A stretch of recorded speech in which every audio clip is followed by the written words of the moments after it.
네, 우리 옆 사람과 함께 이렇게 인사하고 같이 말씀 은혜 나눴으면 좋겠습니다. 이렇게 함께 옆 사람을 바라보시면서 두려워 마세요. 하나님이 함께 하십니다. 이렇게 함께 인사해 주세요. 네, 두려워 마세요. 하나님이 함께 하십니다. 네, 그렇습니다, 여러분. 우리가 두려워 마시기 바랍니다. 왜냐하면 하나님이 함께 하시기 때문에 우리는 두려움이 없을 줄 믿습니다. 우리의 신앙의 여정을 되돌아볼 때에 하나님께서 우리를 인도하시고 보호하셨던 그런 은혜의 순간들이 여러분 많이 있으시죠? 아멘이십니까? 아멘. 네, 우리의 삶 속에서 경험했던 그 놀라운 은혜들, 하나님이 함께 하시는구나, 이 놀라운 은혜들이 결코 우연히 일어난 일들이 아님을 여러분 우리는 알고 있습니다. 하나님의 분명한 계획과 그 섭리 안에 이루어졌다라는 것을 우리는 믿는 것이죠. 그래서 여러분 아마 이 자리에서 우리가 받은 은혜를 그동안 나의 30년, 40년, 50년, 60년 평생에 받은 은혜를 함께 나누어 보자 하면은 아마 여기 계신 모든 분들이 2박 3일이 지나도, 이 자리에서 아마 2박 3일이 지나도 다 끝나지 않으실 것입니다. 그래서 그런 어떤 은혜들은 이제 여러분의 그 사랑방에서 그런 은혜들을 풍성하게 나누어 보시기를 축복합니다. 오늘 이 본문의 말씀은요, 이스라엘 백성들이 출애굽을 한 이후에 하나님께서 시내산에서 그들과 언약을 맺으시는 장면입니다. 하나님께서는요, 애굽에서 종살이하던 이스라엘 백성들을 구원하셨을 뿐만 아니라 그들을 하나님의 백성으로 삼으셨습니다. 그리고 이제 이 백성들이 걸어가는 모든 그 광야의 여정에 끝까지 함께 하시며 그들을 인도하셨죠. 여러분, 하나님은요, 우리가 잘 될 때에도 함께 하시는 분이시고요, 때로는 우리가 잘 안 될 때에도 함께 하시는 분이십니다. 그 은혜가요, 오늘을 살아가는 우리에게 동일하게 역사하시는 줄 믿습니다. 그래서 이스라엘 백성들이요, 광야에 있을 때에도 하나님 함께 하셨어요. 그리고 그들이 이제 여호수아서의 정복 전쟁을 치른 이후에 가나안 땅에서 그들이 살아갈 때도 하나님께서 함께 하셨던 것이죠. 어디에 있든지 그 장소, 형편, 상황이 중요한 것이 아닙니다. 나와 누가 함께 하시는가? 내가 두려움 가운데, 어려움 가운데, 광야 가운데 처해 있을지라도 나와 함께 하시는 분이 누구이신가? 여러분, 이것이 중요한 줄 믿습니다. 그래서 오늘 이 출애굽 사건을 통해서 함께 하나님께서 어떻게 이스라엘 백성들 가운데 역사하셨는지 우리가 세 가지 측면에서 함께 살펴보며 우리의 삶에도 동일하게 역사하시는 그 하나님의 은혜를 묵상하고자 합니다. 그런 은혜가 충만한 이 시간 되기를 축복합니다. 먼저 첫 번째로, 하나님께서는요, 이스라엘의 출애굽을 위해서 10가지 재앙으로 애굽을 치신 능력을 나타내신 하나님이다라는 것입니다.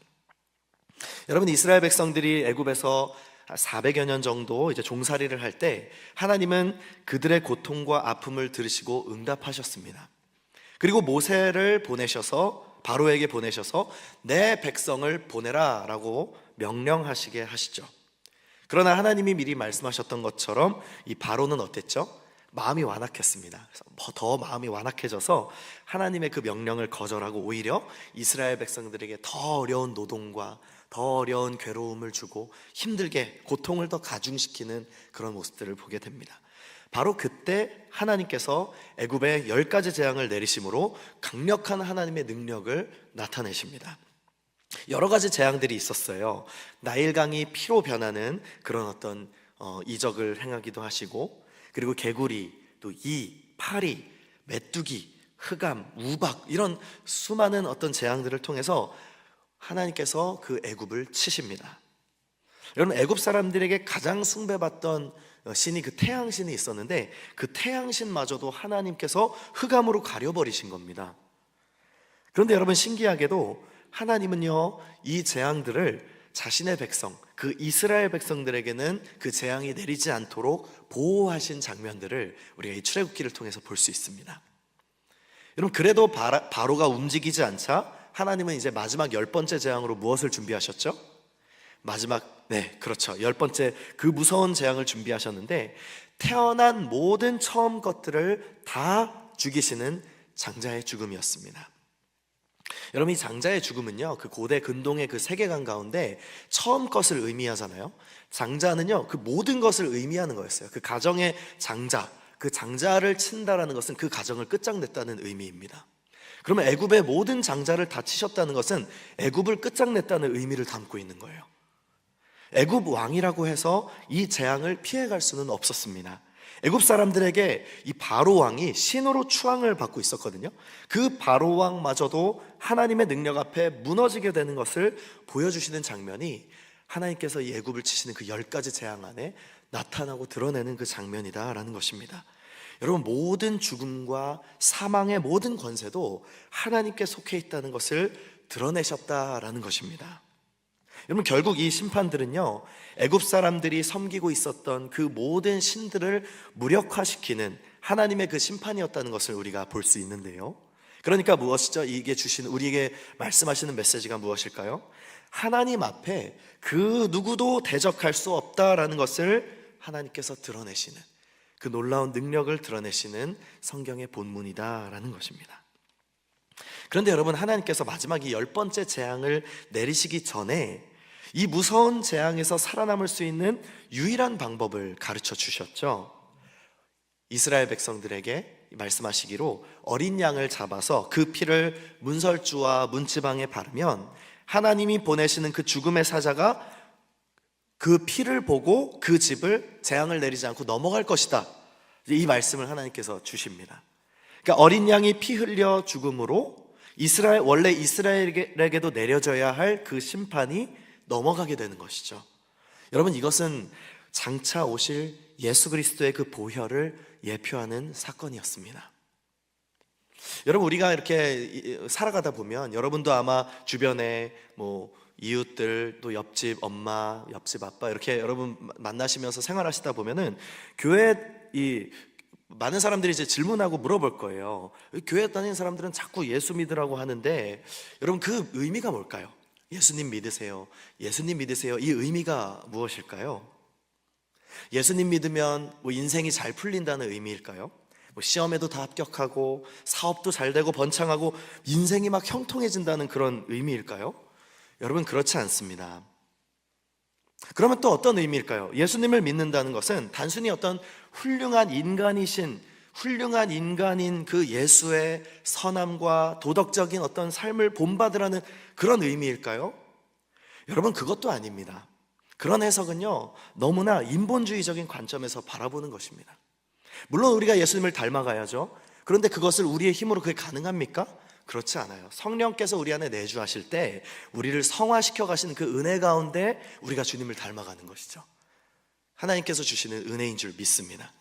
그래서 여러분, 우리가 예수님을 믿는다는 것은요, 그 완전하신 하나님께서 완전한 사람으로 이 땅에 오셨으며 그분이 죄 없는 어린 양의 제물이 되셨다는 것을 믿는 것입니다. 바로 나를 대신해서요. 마치 이스라엘 백성이 출애굽 당시에 그 어린 양의 피를 문설주에 문지방에 발라서 그 죽음의 사자가 넘어갔듯이 예수님의 보혈로 인해서 우리가 마땅히 받아야 할 그 심판이 그분에게로 넘어간 것이죠. 내가 받아야 할 심판이 예수님에게로 넘어간 것. 그래서 죄로 인해 우리가 마땅히 받아야 할 그 형벌을 예수님이 대신 감당하신 것입니다. 여러분, 또 예수님을 믿는다는 것은요, 단순히 십자가에서 죽으신 예수님을 믿는 것만뿐만이 아닙니다. 그분의 부활하심을 믿는 것까지 포함됩니다. 예수님께서는 죽음을 이기시고 다시 살아나심으로써 우리가 그분 안에서 영원한 생명을 얻게 하셨습니다. 여러분, 믿으십니까? 여러분, 이 믿음의 고백을 하는 사람들이 바로 우리 그리스도인들, 성도들인 줄 믿습니다. 그래서 오늘 이 출애굽기 본문에서 왜 하나님께서 이 10번째 재앙, 이 10번째 재앙을, 이 재앙은요, 단순히 애굽 사람들에게만 해당되는 그런 어떤 재앙의 어떤 그게 아니었습니다. 이스라엘 백성들에게도 동일하게 적용되는 심판이었다라는 거예요.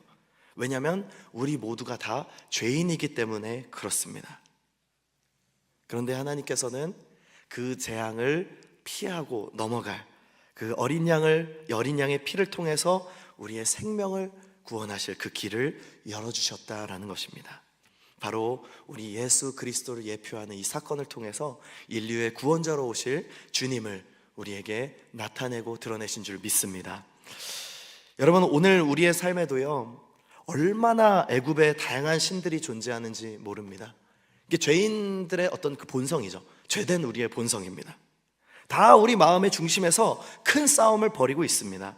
우리의 가치관을 붙드는 그 신들, 재물의 신, 어떤 학벌의 신, 자식의 신, 욕망의 신, 명예의 신, 이런 수많은 어떤 그런 신들이 우리의 육신의 정욕과 안목의 정욕과 이생의 자랑, 이런 것들이 우리 안에 얼마나 큰 싸움을 일으키고 있는지 모릅니다.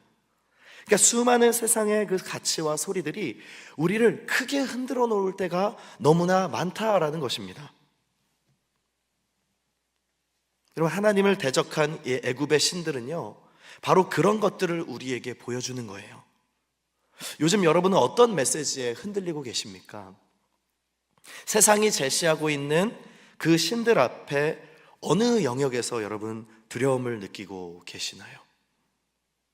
옆집 순이 엄마네 애들은 대학도 다 잘 가고 결혼들도 척척 다 잘 하는데 우리 집 이 존귀한 자식들은 결혼할 생각이 한 개도 없네? 이런 어떤 그 부분에서 결혼도 아직 안 하고 있는 그런 어떤 어려운 마음들이 우리를 막 크게 흔들기도 하고, 어디 뭐 옆집 누군가 뭐 친구들 잘 나가고 이런 얘기를 막 듣다 보면은 우리 안에 그 무너지는 어떤 그 감정들이 있지 않습니까? 그 흔들리고 무너지는, 여러분 이런 메시지 앞에 흔들리지 않으시나요? 그 앞에서 한없이 위축되고 한없이 작아지고, 여러분 이런 것들이 사실 다 이 세상에 어떤 비교하게 하는 그 애굽의 신들의 메시지들이라는 것입니다. 그런데 여러분, 오늘 본문을 통해서 우리가 알 수 있는 것은 뭐냐면, 그와 같은 것들은 다 하나님 앞에 무가치한 것으로 무너지게 하실 것이라는 거예요. 그래서요, 우리가 할 일은 무엇이죠? 하나님을 신뢰하는 일인 줄 믿습니다. 주님을 신뢰하며 나의 주도권을 하나님께 다 맡겨드릴 때 하나님은요, 우리에게 평강의 은혜로 함께 하시는 줄 믿습니다. 왜 내 안에 평강이 가득할까요? 나 대신 하나님께서 싸워주시기 때문이죠. 나의 이 두려움과 이 무거움과 염려, 근심을 하나님이 대신 지어주시기 때문인 것이죠. 그럼 우리 안에는 당연히 평강의 은혜가 가득할 줄 믿습니다. 아멘. 그래서 오늘 함께 우리 예배하는 우리 모든 성도님들 그 심령마다 하나님이 주시는 그 놀라운 평강의 은혜가 함께 하시길 축복합니다. 아멘. 여러분, 두 번째로요, 하나님께서는 이스라엘 백성들을 구름 기둥과 불 기둥으로 인도하시는 그 능력을 보이셨다라는 것입니다. 이스라엘 백성들이요, 홍해를 건넌 후에 이제 추격해오는 그 애굽의 군대들을 홍해를 건너면서 이제 완전히 벗어나게 되지 않았습니까?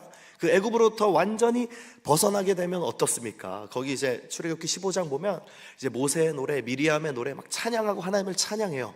그런데 여러분, 그 다음에 바로 뭐가 펼쳐지죠? 약속의 땅이 바로 펼쳐지나요?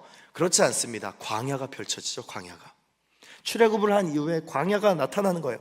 그 사막과 그 뜨거운 광야의 그 열기가 나를 찾아오는 거예요. 여러분, 제가 광야를 찾아보니까, 이 사막이랑 이 지역을 찾아보니까 낮에는 굉장히 뜨거운 햇빛이 내리친다고 합니다. 그리고 밤에는 혹독한 추위가 찾아오는 그 일교차가 엄청나게 극단적인 곳이 바로 이런 지역이라고 합니다. 그래서 이 사막의 지역은 낮에는 뜨거우면 50도, 60도까지도 올라간대요. 햇빛이 막 뜨겁게 내리쬐면. 그런데 밤이 되면은 0도까지도, 심지어 영하까지도 내려가는 그런 지역도 있다고 합니다. 하루의 일교차가 막 이렇게나 넘나드는 그런 지역이 바로 이런 지역이라는 것입니다. 그리고 또 어떻습니까? 이 사막의 지역은요, 모래바람이 끊임없이 불면서 이 지형이 계속해서 변해간대요. 그 사막의 그 언덕 같은 거 있지 않습니까? 이게 막 몇십 미터씩 막 이동도 하고, 이게 지형이 변하는 거죠.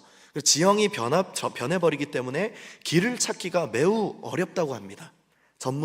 전문적인 어떤 그런 길잡이가 아니라면 이곳에서 길을 찾기가 굉장히 어렵다고 합니다.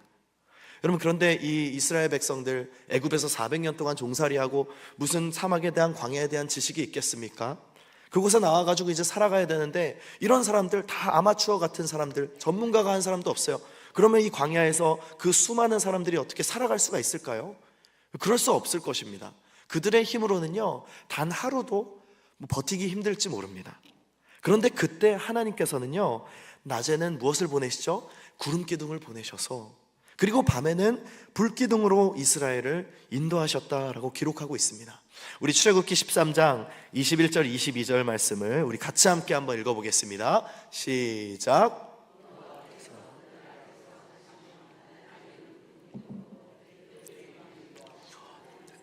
불기둥을 그들에게 비추사 낮이나 밤이나 진행하게 하시니 낮에는 구름기둥 밤에는 불기둥이 백성 앞에서 떠나지 아니하니라. 아멘.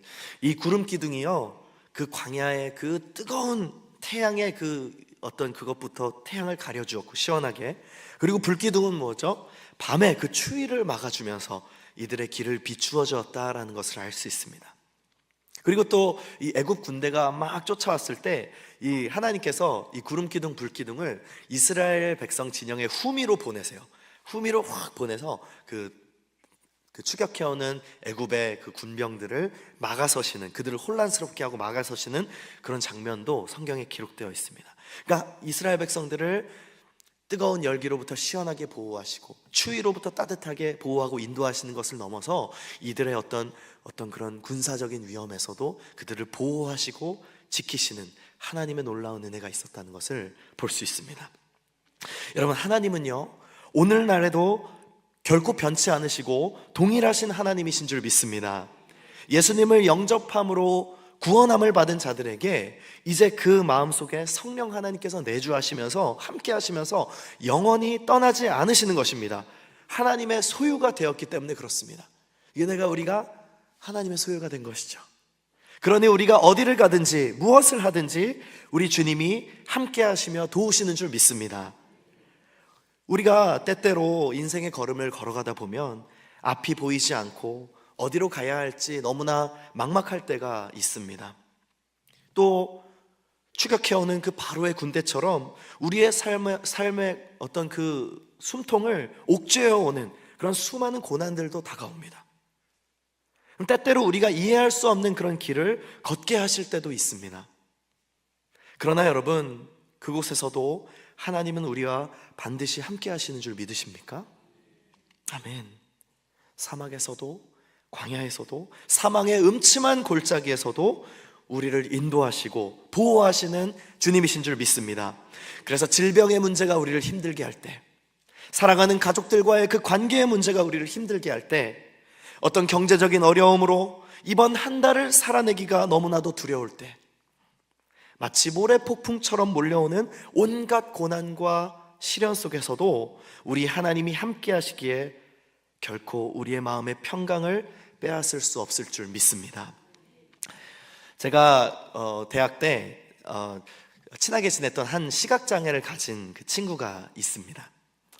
대학 때 만났던 그 학교에서 만난 친구인데, 이제 같이 다니고 이제 교제도 하다 보니까 이제 친해지고 이제 과제 같은 것도 같이 작업했던 그런 기억이 있습니다.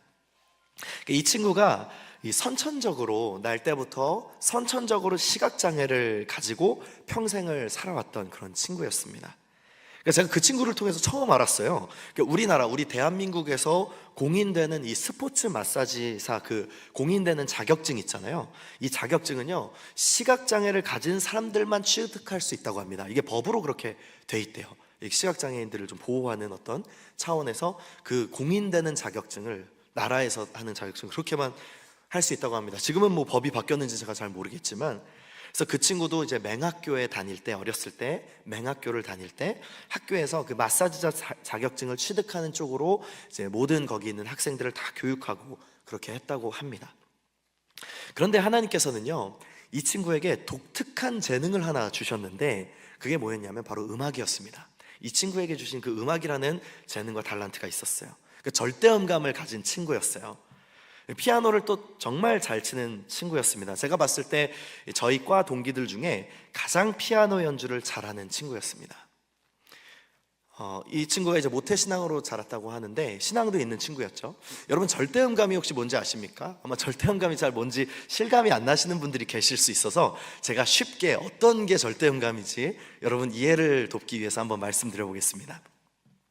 여러분이 만약에 이렇게 교회에 딱 들어오시다가 그 교회에 잠겨있는 문을 이렇게 열다가 탁 여는데 끼익 소리가 났어요. 끼익. 그럼 이게 무슨 의미인지를 알아요. 끼익이. 그래서 가서 이제 피아노로 끼익 이렇게 또 피아노를 막 쳐요. 뭐 이런 사람들입니다. 좀 이상한 사람들이죠. 그리고 이런 사람이에요. 우리가 부르는 찬송가 600장이 있잖아요. 이 찬송가 600장, 이 친구가요 그거를 다 외운 친구예요. 찬송가, 왜냐하면 시각장애가 있으니까 악보를 보지 못하지 않습니까? 그런데 목사님께서 어떤 찬양을 부르시다, 찬송가 200 몇 장 부릅시다, 이렇게 하면은 피아노를 쳐야 되잖아요. 그럼 그거를 다 외우고 있는 친구였어요. 그래서 몇 장 부르자 하면은 제목을 말해주지 않아도 피아노 반주가 이렇게 나오고. 그런데 여러분, 여기까지만 하면 이 절대음감의 진가가 발휘되지 않습니다. 여러분, 우리 지난 금요일에 강사 목사님 오셔서 이렇게 강사 말씀 전하시다가 중간에 이렇게 육성으로 찬양 부르신 거 기억나십니까? 육성으로 이제 찬양, 반주 없이 육성으로 찬양 부르셨잖아요.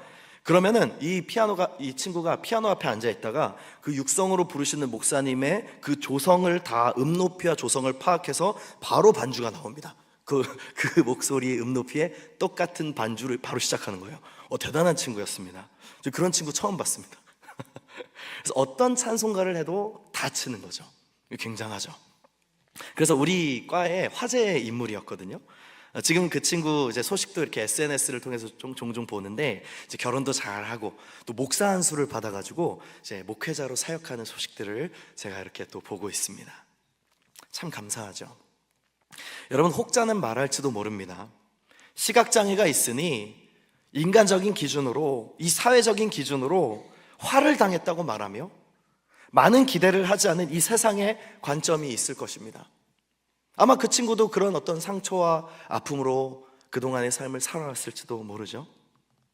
내 자신은 왜 이렇게 장애를 가지고 태어나서 이렇게 아픔 가운데 살아가는지, 내 인생은 왜 이렇게 형편없는지, 불평과 불만과 부정적인 메시지만, 그런 메시지만 평생 안고 살아갈 수 있을 그런 사람이었을지도 모릅니다. 여러분, 그 친구의 인생에 어려움이 왜 없었겠습니까? 무너지는 자존감이 왜 없었겠습니까? 그런데 여러분, 그 친구의 약점을 하나님께서 들어 쓰실 때, 그 친구의 결핍을 하나님이 붙들고 계실 때, 모래폭풍 같은 고난과 시련이 몰려올 때 하나님께서 함께 하심으로 이겨낸 은혜가 그 친구와 함께 한 줄 믿습니다. 여러분, 송명희 시인의 그 유명한 찬양곡이 있죠.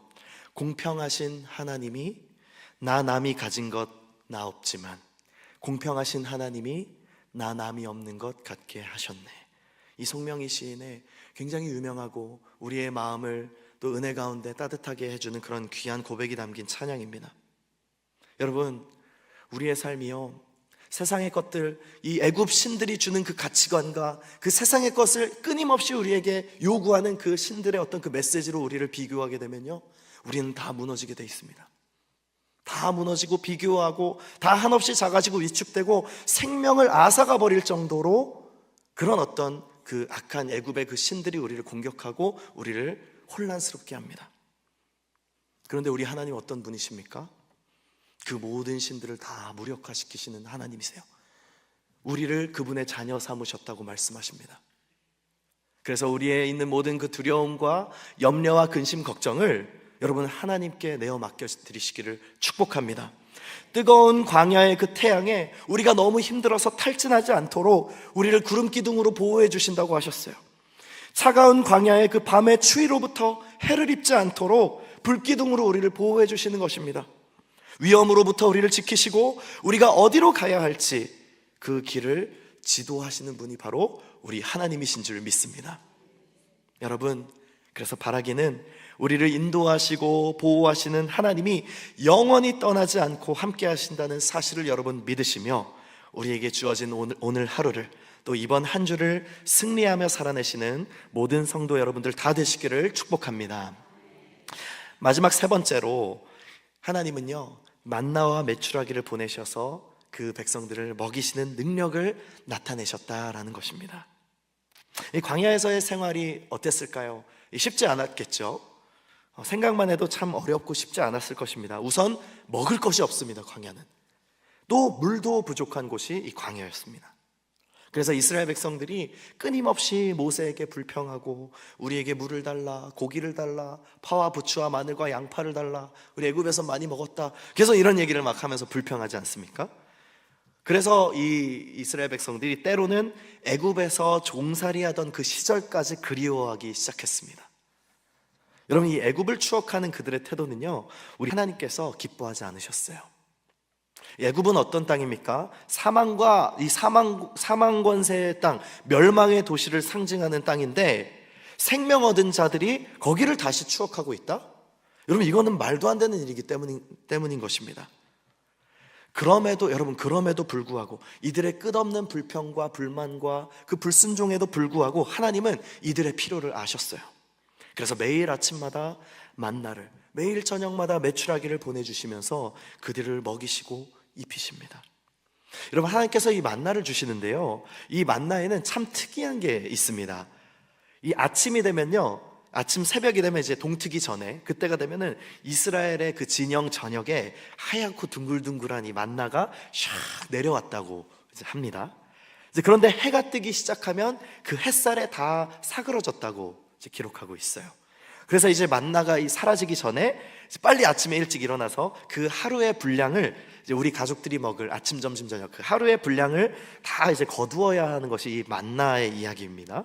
그런데 여러분, 하루 분량 이상의 것을 거두게 되면은 어떻게 되는지 아십니까? 어떻게 나와 있죠, 성경에? 다 썩고 벌레가 들었더라. 벌레가 이제 나기 시작하는 겁니다. 그럼 제가 여기서 하나님이 난 벌레를 왜 창조하셨을까? 그 생각을 늘 가지고 있었거든요.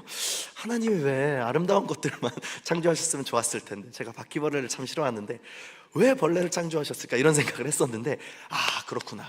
이 어떤 이스라엘의 불순종 가운데 이 만나를 이틀치, 3일치 막 쟁여두는 거예요. 하나님은 하루치만 챙기라고 하셨는데 그 말씀에 불순종 아닙니까? 그럼 그 안에 벌레가 생겼대요. 우리가 혐오하고 막 두려워하는 것들이 막 생긴 거예요.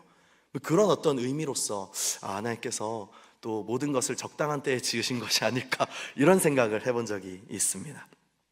여러분, 하나님께서는요, 그들의 양식을요 매일매일 공급하신다는 그런 의미를 담고 있는 것이 이 만나인 줄 믿습니다. 일용할 양식을 주신다는 거예요. 그래서 예수님께서 우리에게 가르쳐 주신 그 주기도문에서도요, 오늘 우리에게 일용할 양식을 주옵시고 라고, 그렇게 기도하라 라고 말씀하시잖아요. 하나님은요, 우리가 매일같이 주님만 의지하며 살기를 원하신다라는 것입니다. 우리의 염려와 근심과 걱정을 다 내려놓고 하나님의 공급하심을 신뢰할 때에 하나님은 반드시 응답하시고 우리의 필요를 채워주실 것을 믿습니다. 여러분, 이처럼 하늘에서 만나를 내려 먹이심으로 광야에서 40년 동안 굶어 죽은 사람이 한 사람도 없다는 것은요, 놀라운 기적인 것입니다. 하나님 그렇게 함께 하신 줄 믿습니다. 여러분, 오늘날 우리도요, 때때로 인생의 광야를 지나갑니다. 경제적인 어려움과 어떤 건강의 문제와 관계의 갈등 같은 그런 다양한 결핍을 경험하며 우리가 살아가게 됩니다. 그런데 여러분, 우리 믿음의 성도들은요, 오늘 하루의 은혜를 구하는 자들인 줄 믿습니다. 내가 오늘 하루를 하나님 은혜 안에서 살아간다면, 내게 공급해 주시는 하루의 은혜가 나와 함께 하심을 믿는다면, 그렇구나, 하나님은 반드시 내일의 은혜도 마치 만나처럼 예비하시고 계시다는 것을 우리는 믿을 수 있는 줄 믿습니다. 그때그때 예비해 두신 그 만나와 메추라기를 우리에게 주셔서 우리가 줄이지 않도록 먹이시는 것입니다. 여러분, 만나를 주신다는 것은요, 우리의 배만 채우는 어떤 그런 음식만이 아니라 그 이상의 것을 의미하고 있습니다.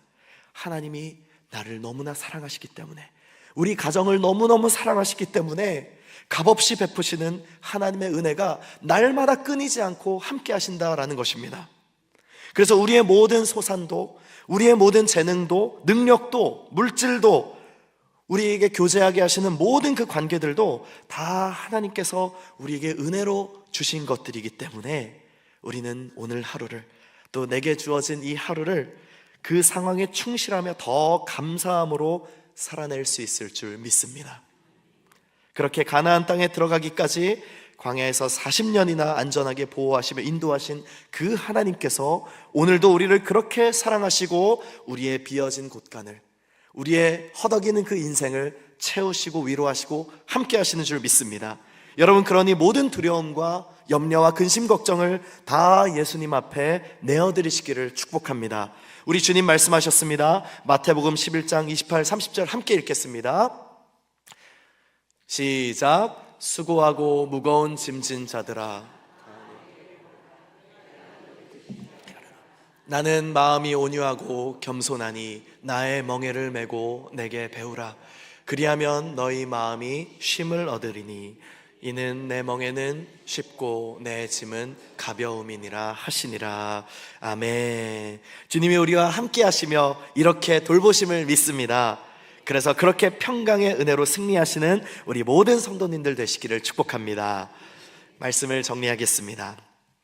이스라엘 백성을 애굽에서 구원하시고 광야에서 보호하시고 그리고 그곳에서 굶어 죽지 않도록 날마다 먹이시고 인도하신 하나님은요, 오늘 우리가 살아가는 이 시대에도 우리에게 동일하게 역사하시는 하나님이십니다. 그래서 우리가 인생의 광야에서 폭풍을 만나서 두려워하며 불안해할 때에 하나님은 우리를 절대로 떠나지 않으시며 영원히 끝까지 함께 하십니다. 그러므로 여러분, 우리가 해야 할 일은 무엇이겠습니까?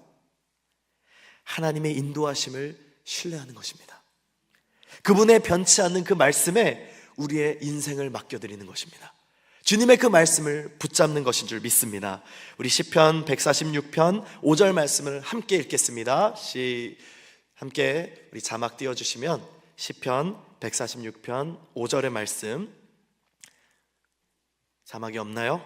그러면 제가 읽어보겠습니다. 야곱의 하나님을 자기의 도움으로 삼으며 여호와 자기 하나님에게 자기의 소망을 두는 자는 복이 있도다. 아멘. 제가 한 번 더 읽어보겠습니다. 야곱의 하나님을 자기의 도움으로 삼으며 여호와 자기 하나님에게 자기의 소망을 두는 자는 복이 있도다.